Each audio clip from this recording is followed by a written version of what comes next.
Back in the winter of 1878, the wind on the high plains west of the divide was a constant, mournful thing. It found every crack, every seam, every weakness, and worried at it. It sculpted the snowdrifts into sharp, unforgiving shapes and bit at exposed skin like a pack of hungry wolves. It was the kind of wind that burrowed deep into your bones and settled there, a permanent ache. Garrett Calloway knew that ache well. It had been his companion for 2 years now, ever since Sarah died. His cabin was a small, sturdy box against the vast, indifferent landscape, huddled near the slow-moving, ice-rimmed river that was his only neighbor for miles. He had built it with Sarah, piece by piece, a monument to a future they had planned but never saw. Now, it was just a box, filled with the ghosts of laughter and a silence that pressed down heavier than any mountain snow. He lived a life stripped bare, a routine dictated by necessity, tending the few head of cattle he managed, chopping wood, hunting sparingly, always just enough to keep the gnawing hunger at bay. There was no joy in it, no forward movement, only endurance. Garrett was a man shaped by hard country and harder loss. His face was weathered, carved by sun and wind, his eyes the color of a stormy sky, perpetually distant. He moved with a quiet economy, each motion deliberate, conserving energy in a world that offered little in return. He was in his early 30s, but the lines around his eyes and mouth spoke of a man who had lived decades longer, carrying a weight that bent the shoulders of his youth. The river, frozen mostly now save for a dark, murmuring ribbon in the center, was his closest friend, its steady flow a quiet counterpoint to the turmoil he held inside. He walked its banks sometimes, not looking for anything in particular, just walking, putting miles between himself and the four walls that held too many memories. His loneliness was a physical presence, sitting with him by the fire, sharing his meager meals. It wasn't just the absence of Sarah, though that was the gaping chasm at the center of his life. It was a deeper isolation, a sense of being utterly alone in the world, cut off from connection, from the easy companionship others seemed to find. He had come west chasing a dream of land and independence, but it had delivered only solitude and sorrow. He had seen the small, clustered settlements, the tentative towns springing up, but they felt alien, full of noise and expectations he couldn't meet, full of people who had not known Sarah, who did not carry the same particular brand of emptiness he did. So he stayed by the river, where the wind and the silence were at least honest. He was checking his traps one morning, the frigid air biting at his cheeks, the only sound the crunch of his boots on the frozen earth and the distant moan of the wind. He followed the riverbank, scanning for tracks, for any sign of game. That was when he saw it, a dark shape against the snow, nestled amongst the bare willows at the water's edge. It was too still to be an animal, too irregular to be a fallen branch. Caution, honed by years on the frontier, stiffened his back. He approached slowly, hand near the rifle slung over his shoulder. As he got closer, the shape resolved itself into a human form, small, huddled, wrapped in a few layers of worn hides and cloth. And then he saw the hand, dark-skinned against the white snow, clutching at a bleeding wound high on the arm. It was a woman, a native woman. His breath caught, not just from the shock of finding someone here, but from the implications. Native people rarely came this far west, not openly. The settlements had pushed them back, fractured their bands. To find one alone, wounded, in this desolate place, it spoke of trouble. His first instinct, the one the frontier had taught him, was to retreat, to avoid entanglement. This was not his fight, this was not his problem. But the woman stirred, a weak groan escaping her lips. Her head lifted slightly, revealing a face, drawn and pale despite the deep brown of her skin. Her eyes, dark and clouded with pain and fear, met his. In that instant, the vast, impersonal landscape seemed to recede. There was only the wounded woman, the chilling wind, and the stark, undeniable fact of her suffering. It bypassed his caution, his weariness, his ingrained isolation. It pricked something deep within him, a buried ember of something he hadn't felt in a long time. Responsibility? Compassion? He wasn't sure, but he couldn't turn away. He knelt beside her, careful not to appear threatening. Her breath was shallow, ragged. The wound looked bad, a tear in the flesh, still weeping crimson onto the frozen ground. He spoke softly, words he hoped were gentle, though he knew she likely wouldn't understand them. "Easy now, don't move, I won't hurt you." She flinched as he reached out a hand, but her strength was gone. He carefully peeled back the blood-soaked cloth from her arm. It looked like a bullet wound, grazed but deep. She must have been running. From what? From whom? He didn't ask, didn't need to. Trouble rode the wind out here like everything else.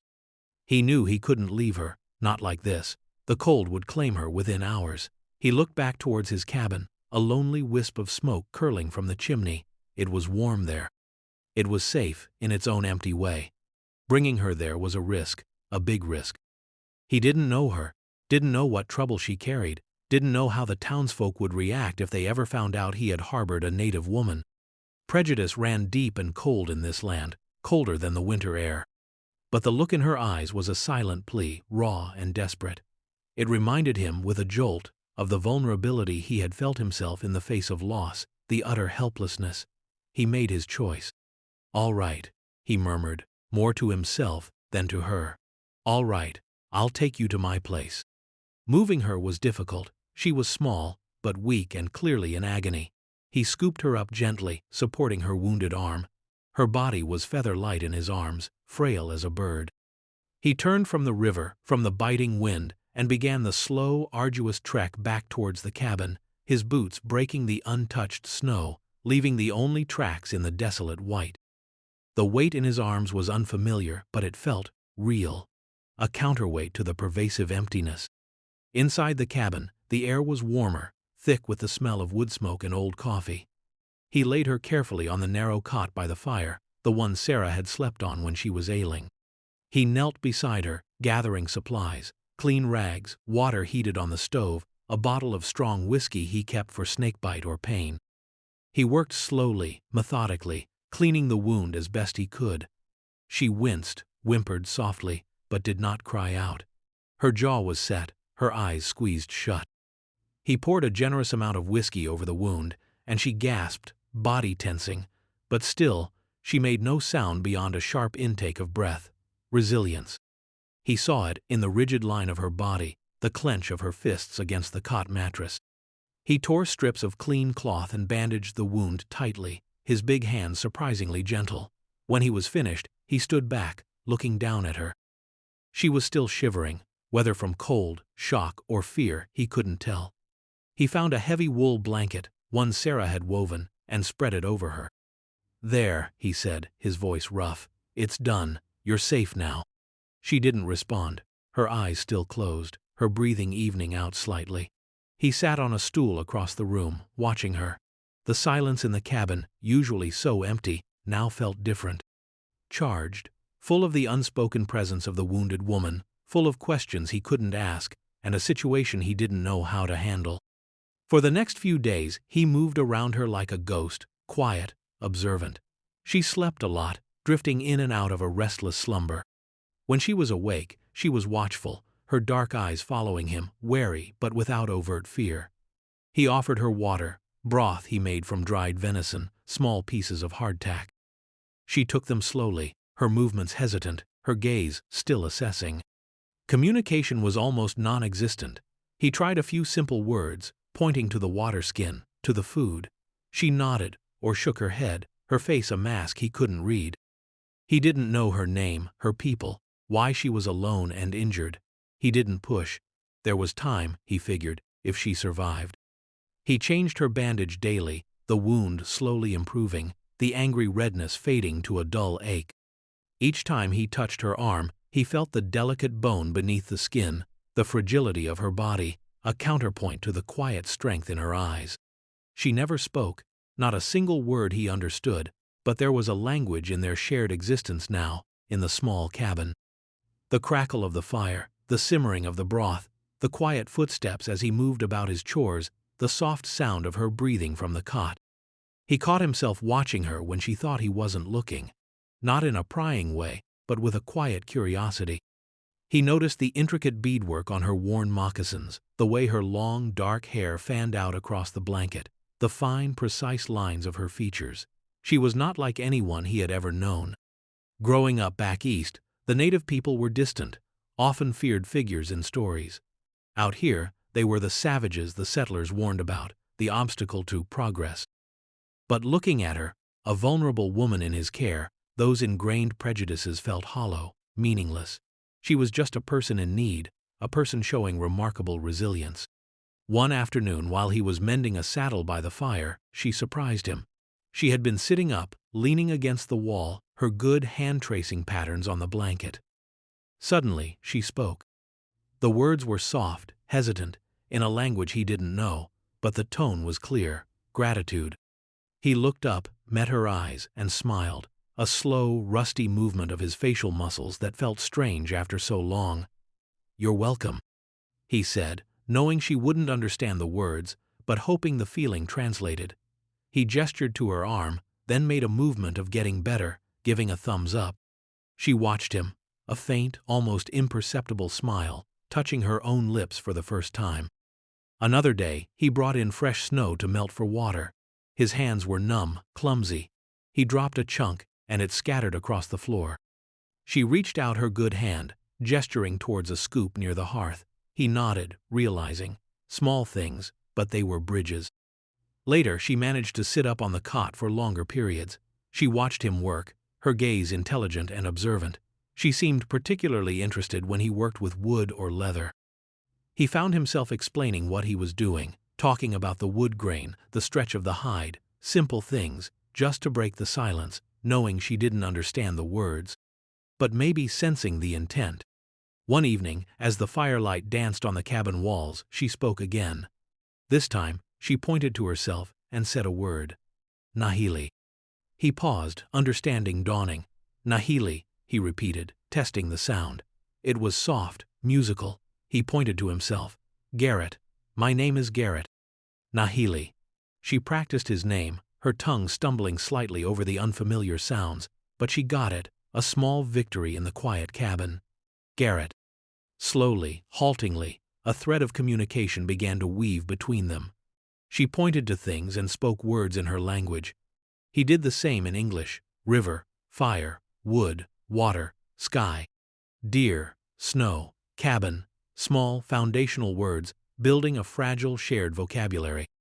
He learned that her people lived far to the west, that she had been separated from them, though the details remained a mystery. Her face would cloud over, her gaze turn inward, whenever he neared the subject of why she was alone and hurt. He didn't press. It was enough for now that she was here, healing. As Nahili grew stronger, she insisted on helping with chores. She couldn't use her wounded arm much yet, but she could feed the fire, sort dried beans, even, to his surprise, show him a better way to lash certain things together using strips of rawhide she somehow produced from her scant belongings. She had a quiet competence that impressed him. She moved with grace, despite the lingering weakness. Her presence filled the cabin in a way Sarah's absence had hollowed it out. It wasn't a replacement, nothing could be, but it was a presence nonetheless, warm and alive. The routine of his life shifted, subtly but significantly. He wasn't just enduring anymore. He was caring for someone, providing, protecting. It gave him a purpose beyond mere survival. He found himself anticipating her quiet company, the soft cadence of her voice when she spoke in her language, even though he understood little of it. The silence was still there, but it was no longer the heavy, empty silence of his grief. It was a shared silence, comfortable, watchful, occasionally punctuated by the small, halting steps of communication. Her wound healed slowly, leaving a puckered scar on her arm. As her physical strength returned, so did a deeper weariness in her eyes. She was safe for now, but for how long, and from what exactly? He still didn't know the full story, but he knew enough. She was here because she had nowhere else to go, or nowhere else she could go. One day, while they were collecting fallen branches near the riverbank, a rider appeared on the horizon. Garrett's body tensed instantly. He grabbed Nahili's arm, pulling her down behind a thicket of brush. They crouched low, watching as the rider approached, a solitary figure against the vast sky. It was Elias Thorne, a rancher from the nearest settlement, 50 miles east. Garrett knew him only by reputation, a hard, pragmatic man, not openly hostile, but part of the world Garrett had withdrawn from. Thorne didn't often venture this far west. Garrett's gut tightened. Had he seen the smoke from the chimney and come to investigate? Had someone seen him with Nahili? Thorn rode up to the cabin, dismounted, and hailed the empty air. "Calloway, you home?" Garrett stayed hidden, urging Nahili to stay low. He didn't know what Thorn wanted, but revealing Nahili was a risk he wasn't willing to take without knowing the score. Thorn called out again. After a minute, he remounted, scanned the surrounding area, his gaze sweeping unnervingly close to their hiding place, and then turned his horse back the way he came. They stayed hidden until long after the rider had disappeared. When they finally emerged, Garrett felt a knot of fear in his stomach. Thorn's unexpected visit, coupled with Nahili's presence, felt like the calm before a storm.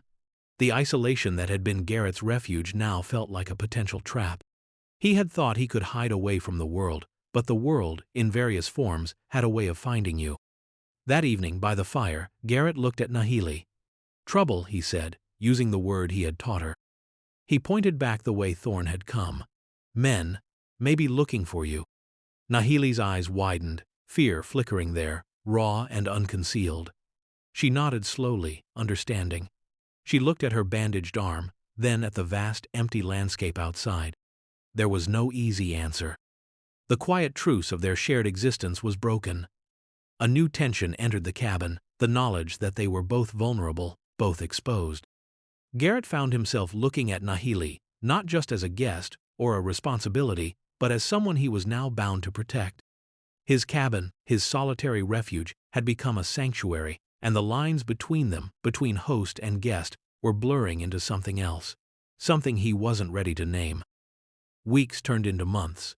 The deep winter began its slow retreat, though the cold remained a constant.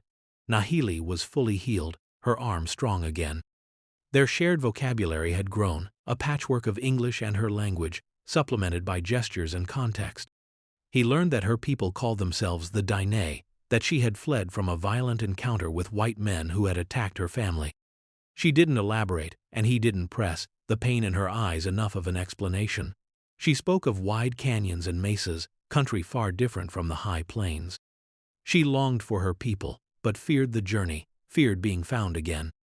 He found himself sharing things too, small pieces of his life, his past. He spoke of Sarah, of the dream they had built here, of the emptiness that had followed. He showed Nahili a small, tarnished locket he kept, holding a miniature painting of Sarah's face. Nahili listened with a quiet attentiveness that was a balm to his still raw grief. She didn't offer platitudes or try to fix it. She simply listened, a silent witness to his pain. Their days fell into a rhythm. They worked together, seamlessly. Nahili was surprisingly adept at ranch tasks, her knowledge of the land and animals seemingly innate. She taught him how to forage for certain plants that could be eaten or used for medicine, showed him tracking signs he had never noticed, shared stories of her people through broken language and expressive gestures. He taught her more English words, how to handle a rifle, though she seemed wary of it, how to mend fences. The isolation was still present, geographically, but the loneliness within the cabin was receding, replaced by a quiet companionship, a mutual reliance that felt stronger than friendship, not yet love, but something deep and necessary. The fear of being discovered was a constant undercurrent. Garrett avoided the settlement completely now, trading sparingly with a lone trapper he sometimes encountered further north. He was careful about smoke, about tracks, constantly scanning the horizon. He knew that if the wrong people found out about Nahili, the consequences could be severe for both of them. The prejudice against native people was fierce and unforgiving, fueled by fear and greed for land. Their bond deepened in quiet ways, a shared look over the dinner table, a comfortable silence by the fire, a hand offered to help over a rocky patch on the riverbank. He found himself protecting her instinctively, not just from external threats, but from the harshness of the life, trying to shield her from the biting wind, making sure she had the warmest blanket. And she, in turn, seemed to watch out for him, her quiet presence, a grounding force against the pull of his old sorrow. She saw his moods, his moments of deep reflection, and offered solace not in words, but in simply being there. One crisp spring morning, as the snow was melting and the river swelled, 3 riders appeared on the eastern ridge, silhouetted against the rising sun. Garrett saw them instantly. They weren't locals, he knew. They had the look of men who traveled hard and fast, men with a purpose. His blood ran cold. He grabbed Nahili, pulling her back towards the cabin. "Trackers," he breathed, the word needing no translation in the sudden urgency. "They found you." Fear, sharp and visceral, seized Nahili, but it was quickly replaced by a grim determination. They had talked about this possibility. She knew the cabin was exposed. "River," she said, pointing west, towards the rocky, difficult terrain on the other side of the water, a place only foot travel or experienced horsemen would attempt. Garrett nodded. Escape was the only option. There was no fighting 3 armed men, not here, not with Nahili vulnerable. He grabbed rifles, ammunition, a blanket, some dried meat, and a water skin. "Go," he urged, pushing her towards the back of the cabin. As the riders spurred their horses down the slope towards his land, Garrett opened the back door. "Across the river, hide in the rocks." Nahili didn't hesitate. She slipped out, moving fast towards the sound of the rushing water. Garrett watched her go for a second, then slammed the door shut and grabbed his primary rifle, positioning himself by the front window. He had to buy her time. The riders reached the cabin, pulling their horses to a skidding halt. The leader, a burly man with a scarred face, dismounted first, his hand on his pistol. "Calloway," the man shouted, his voice raw and demanding. "We know you got her. Hand over the squaw." The word was a slap, igniting a cold fury in Garrett's gut. "She ain't here," Garrett called back, his voice steady despite the tremor in his hands. "Don't lie to us, Calloway. We tracked her to this river. She didn't cross. She's in there." Garrett raised his rifle, aiming for the ground near the scarred man's feet. He fired. The shot echoed across the valley, sharp and final. Dust and gravel kicked up around the man's boots. "Get off my land," Garrett said, his voice low and dangerous. "She ain't here, and even if she was, you ain't taking her." The scarred man's face twisted with rage. "You protecting a savage? You're as bad as they are." He drew his pistol. "We can take her, and your cabin." The other 2 men dismounted, spreading out. Garrett knew this was it. He was alone, outnumbered. But the thought of Nahili, fleeing into the unforgiving terrain across the river, of these men catching her, he couldn't let it happen. He ducked back from the window as shots rang out, splintering the wood around him. He scrambled to the back door, peering out. He could see Nahili, a small figure already halfway across the swollen, fast-flowing river, picking her way precariously across submerged rocks and using fallen logs for balance. The cold water surged around her. She was risking everything. He had to create a distraction. He ran back to the front, kicked open the door, and sprinted towards his small corral where his horse was kept. He drew their fire, drawing their attention away from the river. Bullets whizzed past him, tearing at his clothes, thudding into the fence posts. He reached the corral, fumbled with the latch, and slapped his horse on the flank, sending the animal galloping away from the cabin, further distracting the trackers. He dove behind a stack of firewood as more shots peppered the wood. The scarred man and his companions were advancing towards the cabin, confident they could flush him out or burn him down. He had one more play. He scrambled around the back of the woodpile, keeping low. He had barrels of water and sand kept near the cabin for fire emergencies, but he also had lamp oil. A dangereuse, desperate idea formed. As the trackers neared the front door, yelling for him to come out, Garrett risked a dash to the side of the cabin to where the oil was stored. He grabbed a can, ripped it open, and flung the contents towards the side of the cabin and the ground directly in front of it, splashing it wide. "You want the squaw?" he yelled. "Come get her." He dove back behind the woodpile as one of the men lobbed a burning torch towards the cabin. It landed right where Garrett had thrown the oil. Flames erupted instantly, roaring up the side of the cabin wall, spreading rapidly across the ground towards the front door. The trackers cursed, scrambling back from the sudden inferno. The wind, his old enemy, was now, for the moment, his ally, fanning the flames towards the attackers and away from where he had poured the oil. This was his chance. While they were distracted by the fire and the heat, Garrett bolted from cover, rifle in hand, not towards the burning cabin, but towards the river. He didn't look back, didn't know if they were shooting at him or trying to save their horses from the heat. His only thought was reaching Nahili. He reached the riverbank, the cold water shocking his legs through his trousers. He waded in, the current stronger than it looked, pulling at him. The rocks were slippery, the water icy. He stumbled, righted himself, pushing on. He could see Nahili ahead, struggling up the far bank, soaked but safe from the immediate threat. He finally reached the other side, breathless and shivering. He scrambled up the bank, collapsing beside Nahili amongst the sheltering rocks. They huddled together, watching as smoke billowed from the direction of his cabin. He couldn't tell if it was burning to the ground or if the trackers were managing to put it out. But it didn't matter, not really. His home, the physical manifestation of his grief and isolation, was gone or compromised. He had traded it for a chance at safety, for Nahili's safety. The scarred man's angry shouts carried across the river, distorted by the wind and distance. They cursed him, yelled threats, but they didn't attempt to cross the treacherous water after them.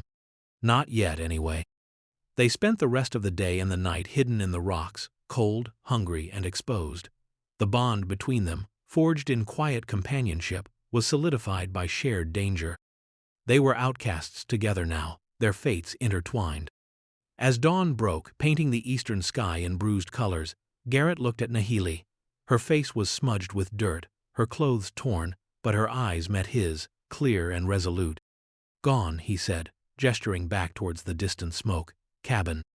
Nahili nodded. "My people," she said, pointing west. "We go?" Going west meant a long, dangerous journey through unfamiliar territory, potentially encountering others who would be hostile. But going east, back towards the settlements and the trackers, was impossible. And staying here, exposed, was just waiting for the next threat. West was the only way forward. "Yes," Garrett said, the word a commitment, a promise. "We go, your people." They started west that morning, two solitary figures on the vast, silent land. They had only what Garrett had grabbed: the rifles, some ammunition, a blanket, dried meat, water. It was a meager start for a long journey, but they had something more valuable now: each other. The journey was brutal. They navigated rough terrain, crossed icy streams, endured hunger and exhaustion. But they did it together. Nahili's knowledge of the land was invaluable. She found shelter, identified edible plants, read the signs of the wilderness.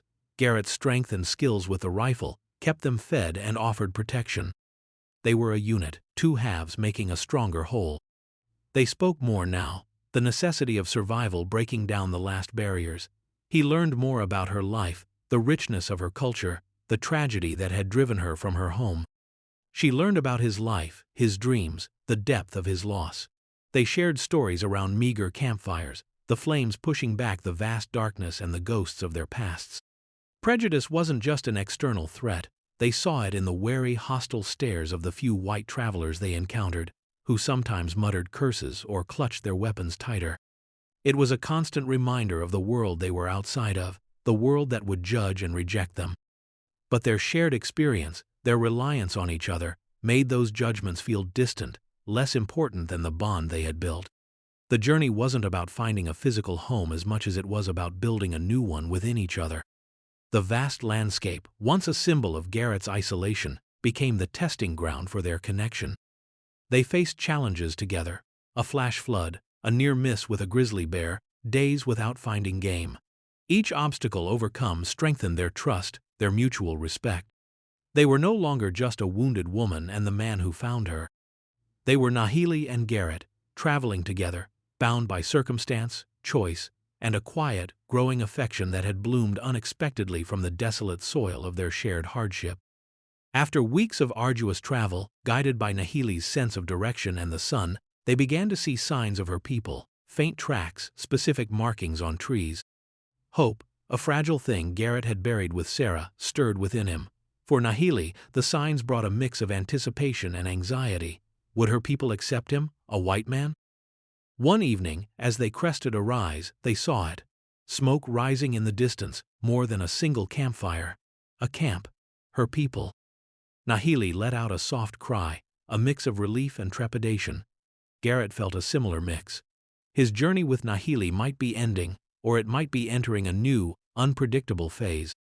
He had faced down trackers and fire, but facing a whole community, one that had every reason to distrust a white man, felt like a different kind of challenge. They approached the camp cautiously the next morning. A group of men, alerted by their sentries, met them some distance away. The air was thick with tension. Nahili stepped forward, speaking rapidly in her language, gesturing towards Garrett, explaining her story. The men watched Garrett with stoic faces, their eyes assessing, wary. He stood tall, unarmed, letting Nahili speak for them both, a silent testament to his reliance on her, to his peaceful intentions. There was a long discussion, questions posed to Nahili, sidelong glances at Garrett. He understood none of the words, but he felt the weight of their scrutiny, the history of conflict and betrayal that stood between him and these people. Finally, an elder, a man with kind eyes and a weathered face, stepped forward. He looked at Nahili, then at Garrett.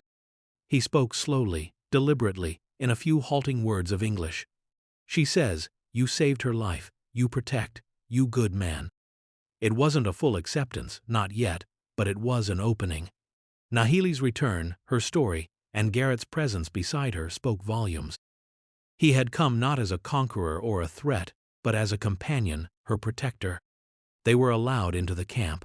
Nahili was reunited with her family, the scene a mix of tears and joyful embraces that Garrett watched from a respectful distance. He felt a pang of his own loneliness, seeing such deep familial connection, but it was tempered by the quiet pride of having helped bring her home. He spent the next few days in the camp, a guest, an anomaly. The children were curious, the men watchful, the women reserved. He helped where he could, splitting wood, fetching water, using the universal language of useful work. He didn't try to force acceptance, just existed quietly, letting his actions speak louder than words. He and Nahili were still together, sharing meals, spending time by the fire, their bond now visible to everyone. The scarred man and his companions didn't follow them this far west. The threat from that direction seemed to have receded. But the world outside the Dine camp was still a dangerous place, full of prejudice and uncertainty.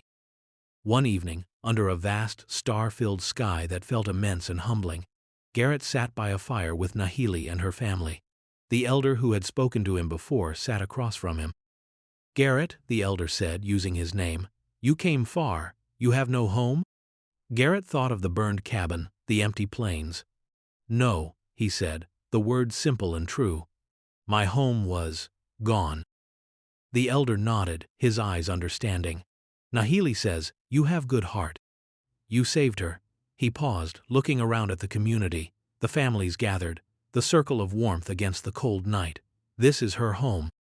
Her people." He looked back at Garrett. "But home can be where heart is, where people care." Garrett looked at Nahili, sitting beside him, her hand resting near his on the blanket. She looked serene, safe among her people, but her gaze met his, a silent question and a deep connection passing between them. He had come west chasing a dream, lost it, and found only solitude and grief. He had stumbled upon a wounded stranger, a woman from a world utterly alien to his own, and in protecting her, in journeying with her, he had inadvertently found something he hadn't been looking for. A purpose beyond himself, a connection that transcended fear and prejudice, and the possibility of a home not built of wood and stone, but of shared resilience, mutual care, and the quiet strength of a bond forged in hardship. He didn't know what the future held. The path ahead was uncertain, fraught with the challenges of two different worlds meeting. But sitting there by the fire, with Nahili beside him and the cautious acceptance of her people surrounding them, Garrett Calloway, the grieving, isolated cowboy, felt a warmth bloom in the place where the ache of loneliness had resided for so long. He had come seeking land and independence, but he had found, unexpectedly, the seeds of belonging. And in the quiet presence of the woman he had carried from the riverbank, he felt, for the first time in years, the fragile, precious stirrings of hope, like a seed pushing through the frozen earth, reaching for the sun,